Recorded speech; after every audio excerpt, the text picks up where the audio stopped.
Hello বন্ধুরা, good morning সবাইকে। আমি এক্ষুনি মাত্রই ঘুম থেকে উঠলাম। আশা করছি আপনারা সবাই খুব ভালো আছেন, আমিও খুব ভালো আছি। আজ আমার টিউশন ছুটি, আমি তাই ঘরে পড়তে বসার জন্য রেডি হচ্ছি। আমি বাইরে একটু ব্রাশ করতে গিয়েছিলাম, ব্রাশ করা হয়ে যেতেই আমি বাড়িতে চলে এসেছি, আর বাড়িতে এসে হরলিক্স খাচ্ছি।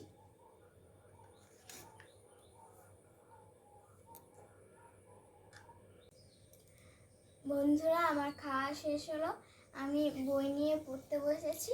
আমি আজ বাংলা বইয়ের একটা কবিতা আপনাদের শোনাচ্ছি। মিষ্টি, প্রেমেন্দ্র মুক্ত। যে আকাশে ঝড় ওঠে না, মেঘ ডাকে না, চাই কি? রোদ ওঠে না, জল পড়ে না, ভালো লাগে তাই কি? যে পথে নেই পিছলে পড়া, হোঁচট খাওয়া দুঃখ, গড়িয়ে যেতে সে পথে যে পায় মজা সে মুখ্য।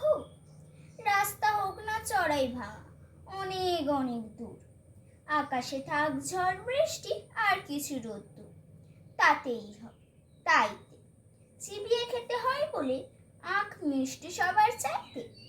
নমস্কার।